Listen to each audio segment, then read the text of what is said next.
Hello viewers, আসসালামু আলাইকুম। আশা করি ভালো আছেন। আজকে কোরিয়ান ভাষার ১৯তম ব্যাকরণ নিয়ে আলোচনা করব। আমার ভিডিওটি যদি আপনাদের ভালো লেগে থাকে বা কোরিয়ান ভাষা শেখার ক্ষেত্রে বিন্দু পরিমাণ কাজে লেগে থাকে, তাহলে আমাকে লাইক, শেয়ার, কমেন্ট দিয়ে একটু সহযোগিতা করবেন। আপনাদের সহযোগিতা একান্ত কাম্য।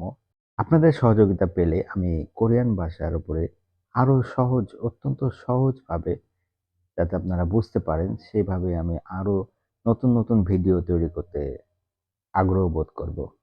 আসুন আজকে ব্যাকরণটি হলো গো নাসো। গো নাসো অর্থাৎ একটি কাজ শেষ করে আরেকটি কাজ করা। ব্যাকরণটি ক্রিয়াপদের সাথে যুক্ত হয়ে থাকে।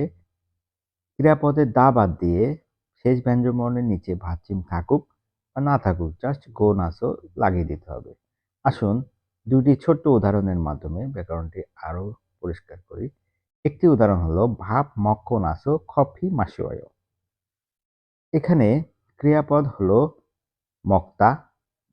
মক্তা দা বাদ দিয়ে জাস্ট গো নাসো লাগিয়ে দিয়েছি।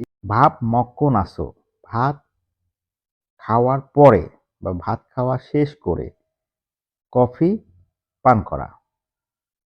এখানে দুইটি কাজ আছে। একটি কাজ হলো ভাত খাওয়া, ভাব মক্তা, আরেকটা কাজ হলো কফি মাসিদা, অর্থাৎ কফি পান করা।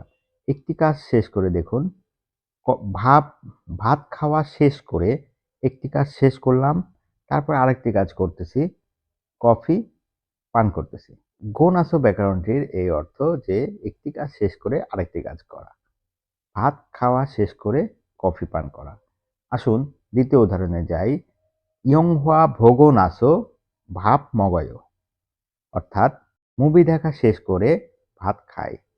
এখানে ক্রিয়াপদ হলো ভোদা। ভোদা দা বাদ দিয়ে জাস্ট গো নাসো লাগিয়ে দিয়েছি। ইয়ংহোয়া ভোগো নাসো, অর্থাৎ মুভি দেখা শেষ করে। এখানেও দুটি কাজ আছে। একটা কাজ হলো সিনেমা দেখা বা মুভি দেখা, আরেকটি কাজ হলো ভাত খাওয়া। একটা কাজ শেষ করে আরেকটা কাজ করা, যেমন মুভিটা দেখা শেষ করে ভাত খাওয়া। থ্যাংক ইউ ভিউয়ার্স, আসসালামু আলাইকুম।